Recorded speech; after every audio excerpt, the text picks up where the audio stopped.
Okay, once again, let me start from the top. Good morning, and thank you very much for joining us. We had one or two issues contacting our guest this morning, but happily we now have him. Former Kaduna Central Senator Shehu Sani. Good morning to you, sir. Good morning. Thank you very much for joining us. I am Yori Folani in the Lagos studio here, and you held a press conference over the weekend where, and this is after the interview that had been granted by the former governor of Kaduna, Nasir El-Rufai, and this had to do with his just arriving town from Egypt, whereupon he was about to be arrested, and so that whole drama, happened. But that's not really why we're here. We're here because you have said that it's imperative that the former governor be probed, and you specifically invited the EFCC to move in this direction, to probe what you referred to as a lot of inconsistencies with democratic practice in your state. Tell me a bit about that. Why now? Is it because Governor El-Rufai has made that interview? Why now that this call has come? In fact, on the heels of that particular interview. Yeah. I hope you can hear. Yes, we can hear you.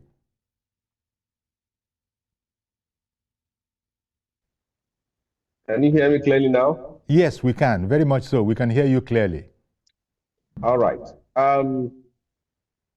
First of all, the press conference we held yesterday was a response from the people of Kaduna State as regards to what is happening to their former governor. Many people who show interest or sympathy to the former governor are mostly not people from Kaduna State. And for the issues which he is brought to account are issues that borders on governance and corruption that was perpetrated when he was in office in Kaduna State. Since Nasiru failed the ministerial screening, he became toxic and acerbic, attacking President Tinubu, attacking National Security Advisor, and attacking the governor of Kaduna State, Malam Hussain. Well, I believe that most people who have sympathy for him are people who are either happy because he's attacking the person of the president. Naturally, if you're a president of the country, you are bound to criticize in reference to what is happening, the political situation in the country. So anybody who will say anything negative against the president is most likely to get support from the opposition and people who align themselves with him. But as far as we are concerned in Kaduna State, what we said is that what Nasir El-Rufai is preaching today is not what he practiced when he was the governor of Kaduna State. As a governor of Kaduna State, he left behind a terrible and dangerous a legacy of divisiveness, a legacy of corruption, a legacy of repression, a legacy of intolerance to the opposition, a legacy of disrespect for rule of law, disrespect for court orders, a legacy of violations of fundamental rights. This is what we have in Kaduna State. And most people in Kaduna will change that. The issue in question here is that within the 8 years of his administration, our own state assembly here, which is just 5 minutes from my house, conducted a forensic auditing of Kaduna State account. And they came with a report that over 400 billion naira was looted by the government of Nasir, the element in his government. And now this report is not an AC, it's not an article, it is a comprehensive auditing of Kaduna account, where the money was looted, where it was taken, the account it was transferred to, the people who are involved in the looting of the treasury of the state around the person of the governor. Their names were mentioned, the accounts were mentioned, the amount of money was mentioned. All are in this report. And now, for someone who has this report, he went to court to challenge that report, I think, or something like that. But the person is that we are not an oil producing state. He borrowed about $350 million. And we cannot see where that money was invested in Kaduna State. We have 20 local governments. We can't even see any job of $50 million in Kaduna State. Now, we are demanding the probe of accounts of Kaduna State from 2018 to 2023. Now, for a responsible person who has been in government for a very long time, what he needs to do is to go and clear his name. But rather, he started fighting everybody, fighting NSA, fighting the governor of the state. That is not how to. He is not the first governor that is brought to account in the history of Nigeria. Yahya Bello was invited. Fayoshe was there. So there is nothing wrong you being held to account. Now, from that side of it, on this human rights side of it, we have never had any person who presided over, from the time of Balari Musa in the Second Republic to date, we have never had a governor who operated with disregard for law and order, with impunity, with such a repressive hand like the way we had under Nasir. Now, he called Tinubu a tyrant. We don't have problem with that. He's entitled to his opinion, and any person who feels that. But we are saying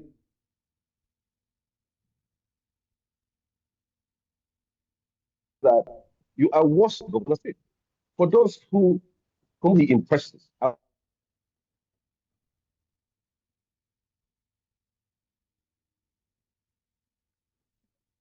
okay, it would. when it was he a Democrat?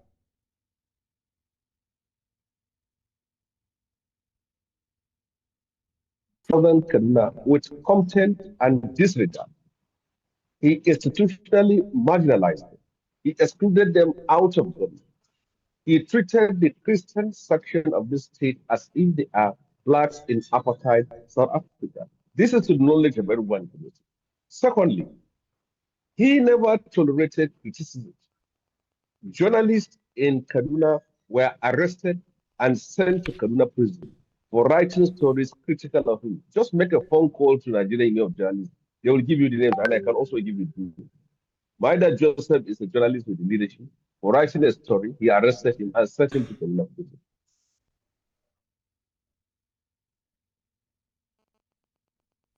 Jacob Dixon of Authentic Newspaper, a local, in his own medium. We have Luca Biniad, the correspondent of Vanguard, who wrote a story. He was arrested and sent to prison, where he spent so many months in Kaduna prison. Can such a person who does these things call himself a Democrat? For those of you whom he impresses, will you like to have a governor that arrests journalists and send them to prison for holding to account? Now, keep that one aside. Other persons in the state have no right to express their opinion when he was a governor. There is Nasir Jagaba, a Southern Kaduna youth activist, was arrested and sent to Kaduna prison for criticizing the governor on his social media handle. There is Stephen Kepas, who was abducted from Port Harcourt and brought to Kaduna here for criticizing the government. There is John Fulani, a lecturer with Kaduna State University, who was arrested and sent to Kaduna prison for criticizing the government. Okay. Maikori was written. Odinka Kalu was written. An Islamic cleric in Sokoto who criticized the government was abducted from Sokoto, brought to Kaduna here, and sent to prison. Muslim leaders from Zaria who were praying because he retrenched them from work. He arrested over 100 of them, sent them to Kaduna prison. I was the one who walked out their freedom. They are all here in Kaduna and Zaria. They can tell you the story. Christian leaders from Kaduna who were protesting against the killing of their king, Maywada, who came to visit El-Rufai on his way back, bandit prison. They were protesting. He arrested all of them and sent them to Kaduna prison. Their names are there. They spent many months in the cell. One Shehu Sani with FRCM was arrested and sent to prison. Now, I can go on and on. This is a leader who has never respected any rule of law or court orders. I can give you an example. There was a court order against the sacking of civil servants in Kaduna. He sacked them. There was a court order against the sacking of teachers in Kaduna. He sacked them. There was a court order demanding for the payment of entitlement of civil servants. He refused to pay. There was a court order demanding for the payment of entitlement of teachers. He refused to pay. There was a court order demanding for the payment of entitlement of retired permanent secretaries in Kaduna. He refused to pay.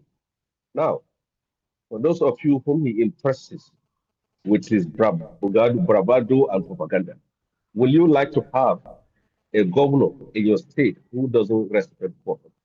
Now you talk of demolition. He demolished the homes of ordinary people without compensation. He demolished shops and markets of ordinary people without compensation. Opposition figures in the state were haunted, were attacked, were terrorized within his 8 years in power.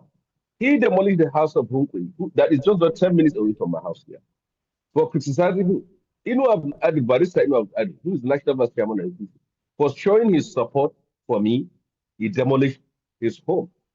For all of you whom he impresses with his words, with his so-called intellect, I don't know whether this is the kind of leader you want in your state.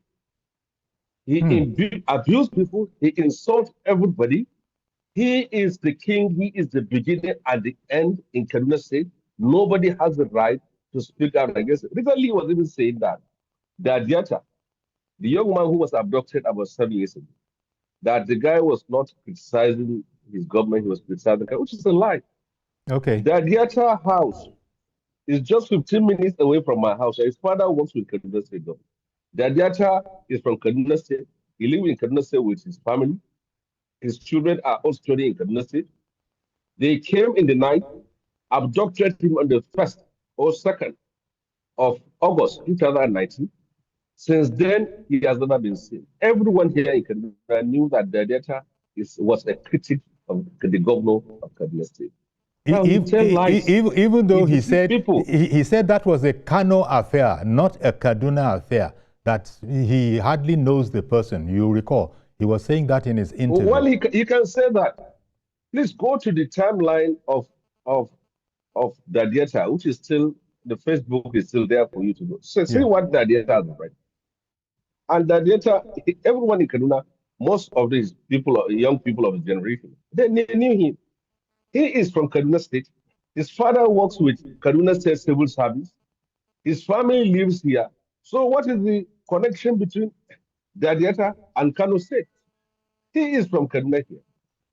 So what Dasu is saying is simply trying to evade the criticism. And apart from that, after Dadiata was abducted, Kaduna State government refused to issue a statement, and there was no any official visit by Kaduna State government to the home of Dadiata. Kaduna State House of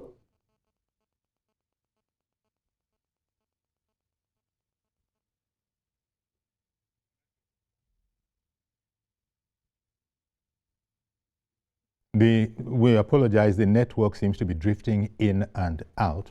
I'm sure, perhaps even as I'm speaking, the senator might be hearing me.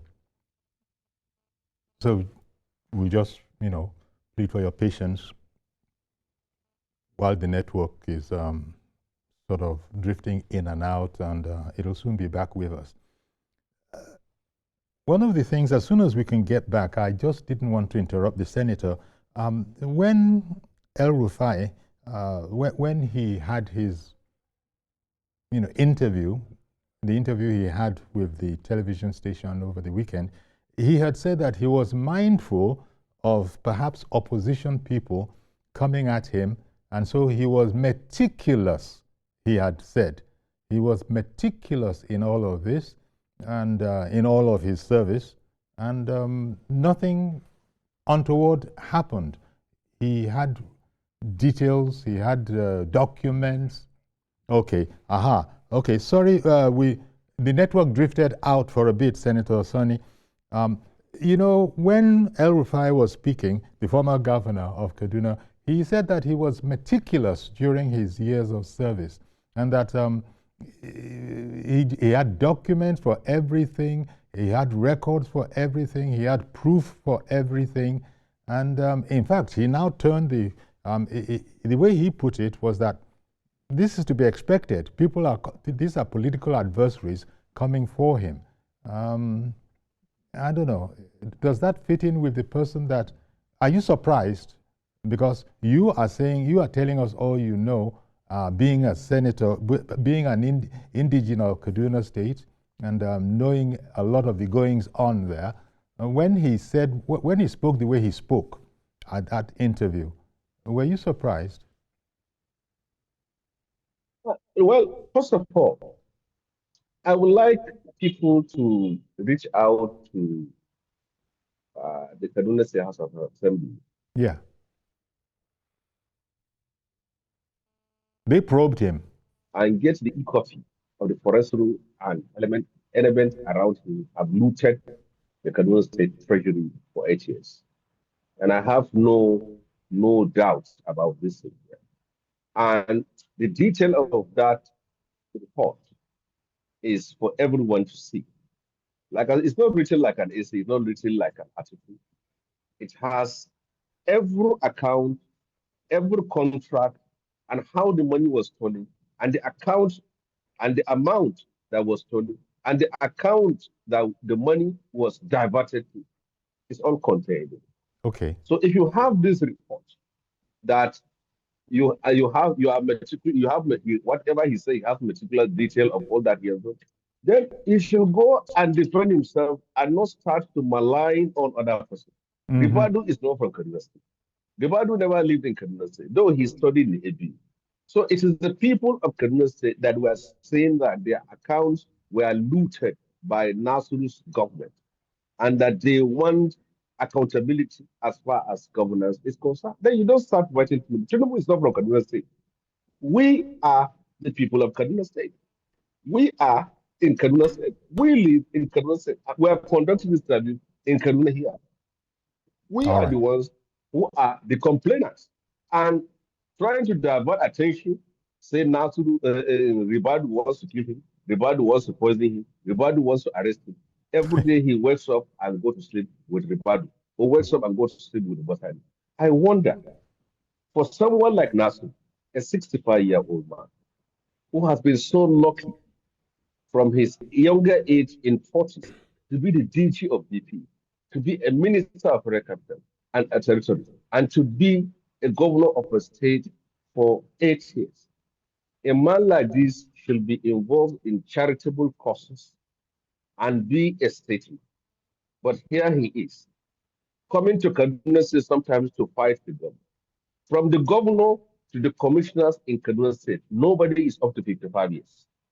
He is fighting with his children and his brothers in the name of trying to assert himself. That's why he came the last time during the by-election. One moment, please. A 65-year-old man climbing a vehicle, trying to remove a governor of Kaduna State, and he ended up nowhere. One moment, please, Senator. One moment. I beg your pardon, Senator. Senator, I beg your pardon. A viewer has called in and has been waiting for a while. Mr. Joshua Iniri-Wolide, good morning to you, sir. Please go ahead now. Glory, thank you for bringing me on. Yeah. And I greet your guest, Senator Shehu Sani.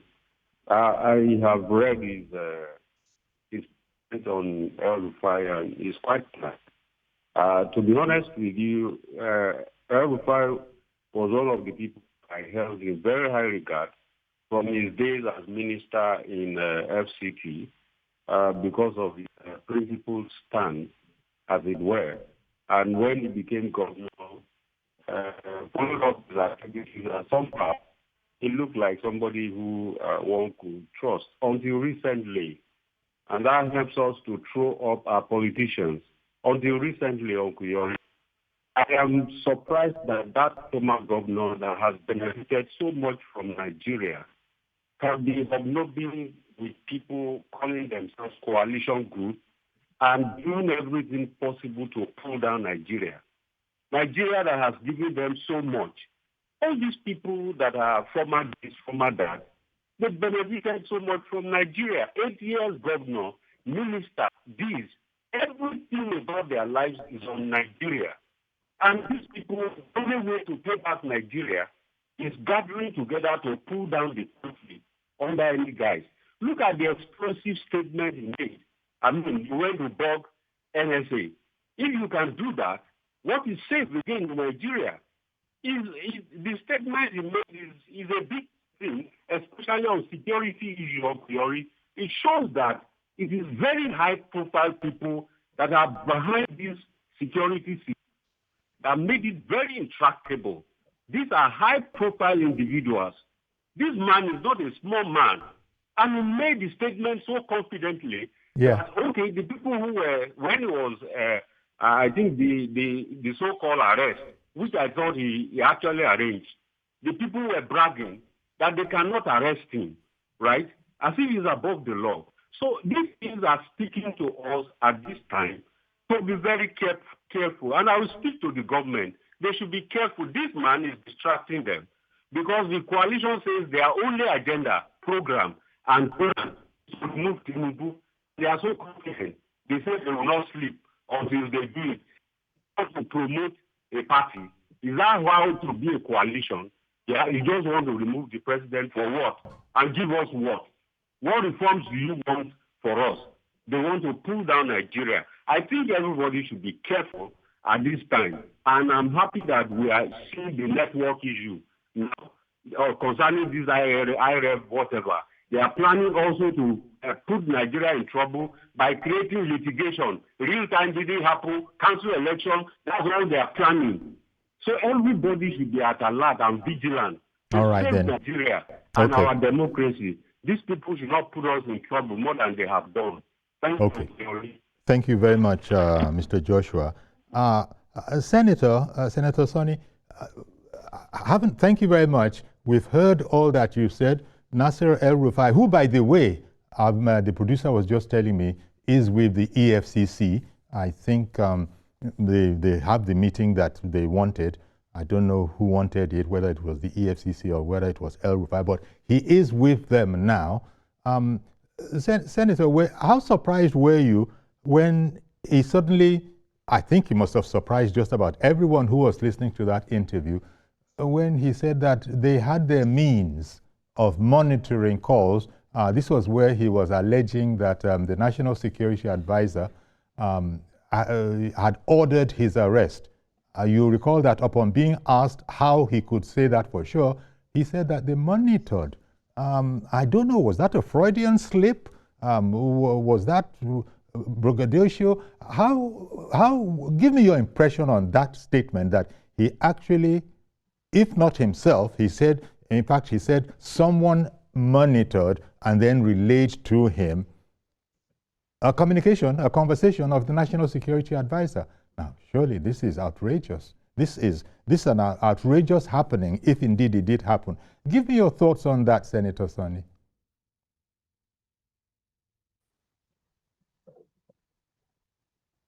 Well, you see, if God wants you to know something and you have no way of knowing, sometimes he can make your adversary to steal what is behind your knowledge. And what he said is a message to the whole country of what is happening behind the scene and the dangers that the country is saddled with at this very time. If you can tap into the phone of a national security advisor, then two things are very clear. The use of real-time transmission of election results is under threat. And this is also a testimony to why our security agencies are finding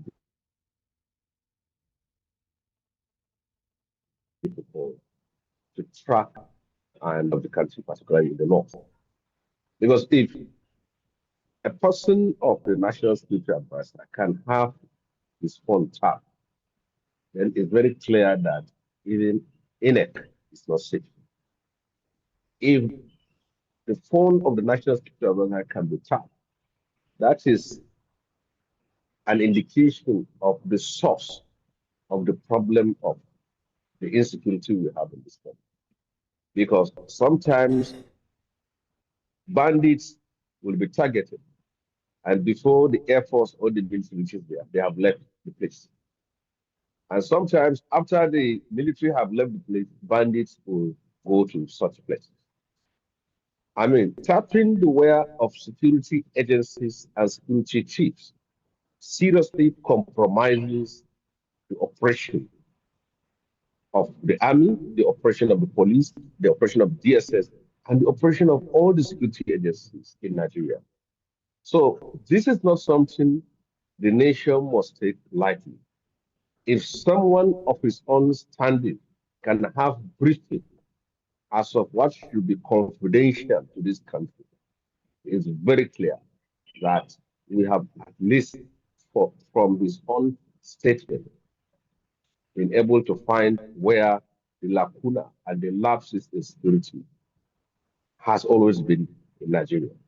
And it's very important that he should be invited and interrogated and mention that very person who is working together with him, who is briefing him about the communications of national security advisor, because he may not end up even with national security advisor. They may also have been tapping the phones of the president, the vice president, the DGSS, the IG, Indeed. and several Indeed. others. Because if the national security advisor can be the chief security organizer of everyone, including the president, then it means that nobody is safe. So that needs to be tidied up as far as I'm concerned. Indeed. I'm sure it's a matter of grave concern. I just hope that he didn't overshoot his mouth, because the person who called in from Irewolede was wondering, as if this country doesn't belong to all of us, is he not also a stakeholder in this country? And how could he say what was said on air, disparaging government? Because he did say that government feels that it is the only one that has the facility to listen to calls, but that he implied that they've been doing it for ages. I imagine the authorities will have a lot to say about that, and he has a lot of help that he's going to have to be doing, for them in their investigations. But the disparagement that government has been doing this, people just have these notions of what's going on in government, but here he is stating categorically that government does it, but they're not the only people who can do it. We can do it too. Hopefully we have a better country than that. And that's part of the pain of what he said. Being a statesman otherwise, apart from these utterances, you would have thought of him as a statesman, but how can any person talk that way of his country? That's something, no doubt, that's going to be, in fact, I've seen some write-ups where they're saying that this must be taken with the utmost level of seriousness, because it's as bad as espionage, really. It's very, very close to espionage. But how he dropped that, you spoke about sometimes your enemies, sometimes when there's no way for you to know what's going on in the minds of certain people that might be styled that way. God has a way of helping out. Perhaps this was one of those kind of a situation.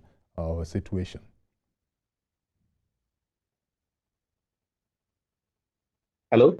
Yes, Senator, I believe the network is giving the... Yes, okay. Yes, as someone who has held a position of power as a governor of Kaduna State, he ought to know the implication or the gravity of the statement.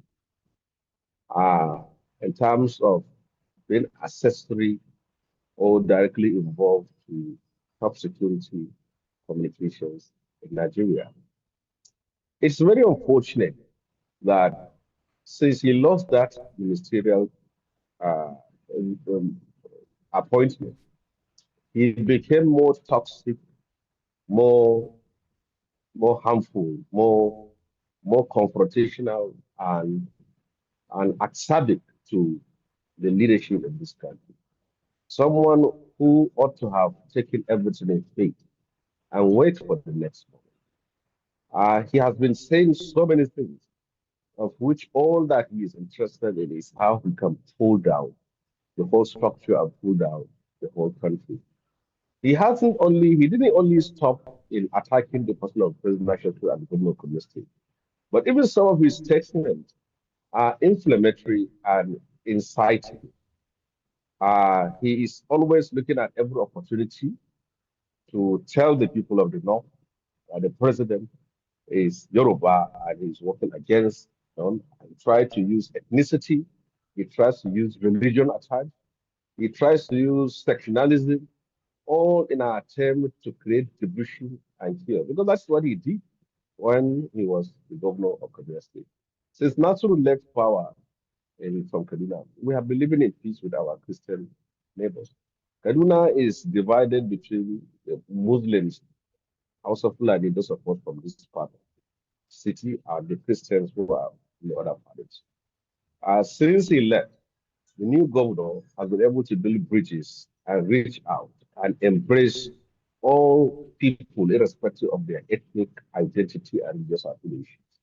And we have been living in peace. But we have seen how he has been able to export his, his dangerous politics in Kaduna State to the national scene, all because he's not part of it.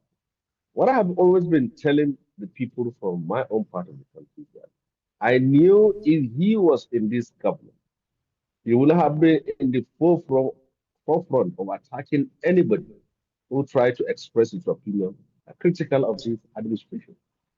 And I warned them that there is no way we will look at this opposition calling themselves coalition and say these are the people who will take us to the promised land. If you are looking for people who destroyed Nigeria from 2015, from 1999 to 2015, they are in the coalition. If you are looking for people who destroyed Nigeria from 2015 to 2023, they are looking for coalition. If you are looking for people who were in the first semester of governance and the second semester, they are all in this coalition. If you are looking for people who led us to where we are, they are all in this coalition. So if you are looking for someone who should be an alternative to what you have, you don't go back to the people who led you to where you are today. These people have been in government, they have been ministers, they have been governors, they have been DGs, they have been in the National Assembly. If they had anything new to deliver for this country, if they have any ideas that are different from the one that led us to this predicament and this affliction, they would have been able to espouse it when they were in office. They did not. So for such a man, Nigeria should be very careful, because in everything you see religion, you see ethnicity. Some of the people who are supporting him are people who are doing that for ethnic and for sectional reasons. If you don't like Tinubu and anybody who's attacking Tinubu is your friend, and he's also irresponsible. So they may end up moving away from a tiger and end up in the den of a hyena, because these people have nothing to do. Nasir El-Rufai, his conduct in Kaduna State is one of the most destructive era we have had in the history of our state. You are talking about human accountability here. Public properties, he sold them. Yeah. Up to now, we don't know the people whom he gave to. Companies that were all established in Kaduna right from the time of Balari Musa, he sold them. We don't know where. We don't know where our ecological funds went. We don't know where our excess school account went. We don't know where our Paris fund, our own share in Kaduna State went. We don't know where our federal allocation went. We don't know where the $350 million which he collected from Uber. We don't know where he took them to. So these are issues which we are saying. We didn't stop you from liking, but we are telling you that What he is saying for you to like him is not what he practiced when he was the governor of the state. Okay. Well, this is, it's well, I just don't know what to say really, because he's in opposition. His journey in opposition, is such that there are those who are questioning his seriousness in that particular, journey. As you said, why, you started out from one place, SDP, I believe. Now you've moved into, I think he was even questioned about all of that.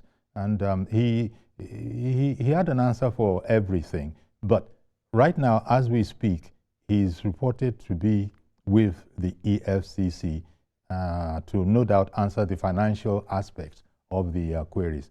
Is it that, Senator, is it that when the reports, why wasn't he investigated when the reports first came out? Well, actually, the Kaduna State House of Assembly has conducted its own report. It's not even, they even had a consulting, an accounting consulting firm to help them do it. And they did it, and the document was there.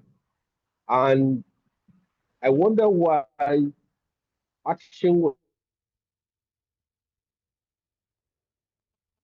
was not taken on the document. Seen other governors brought to account. We have seen a minister in Gigi was arrested and arraigned in court. We have seen my friend Yahya Bello was brought in and taken to court. We have seen people who have subjected themselves to law. Why should we be above the law? Today, Nnamdi Kanu is in Sokoto prison after almost about 6 years on trial. So you wonder if it is the IPOB or Nnamdi Kanu that will have said that they have tapped into the wire of National Security Officer or tapped into anybody. Hell will have let loose in Nigeria. Say, that these people, that is what they want to do. But now, see, some people are even thinking that what he has done is even, what he has said is even not a crime, simply because it's someone whom they believe they have sympathy for. But all that we are saying is that it should be probed as regards to every penny, every kobo, every naira that's supposed to go to people of Kaduna, which was diverted.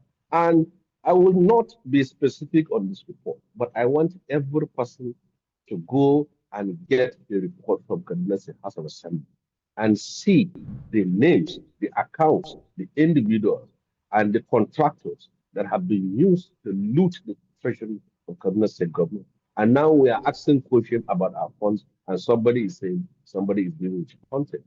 How can he, when he was in power, he has no respect for rule of law. He has no respect for confidence. He has no respect. He can arrest anybody, send anybody to jail, and then threaten anyone he wants to threaten. And when people are out of power now, it's time for them to serve their karma. And then you are sympathetic with them. Why do you pray against your leaders? Why do you want God to always intervene to rescue you and deliver you from the leaders? And when God acted, and then you become sympathetic to those evil bosses. Why should you do that? Senator. Okay, Senator. I beg your pardon for interrupting you, Senator Shehu Sani, but our time is up. I want to thank you very much for making your time available for us to go over this again. It would have been read in most of the newspapers, but at least we're hearing directly from you. Thank you very much, former Kaduna Central Senator Shehu Sani, on his insistence that ex-governor Nasir El-Rufai does need to be probed properly, for the benefit of democracy and indeed in defense of his service. That's our program today. Do please join us tomorrow for a fresh edition. I am Yori Folani. Bye-bye for now.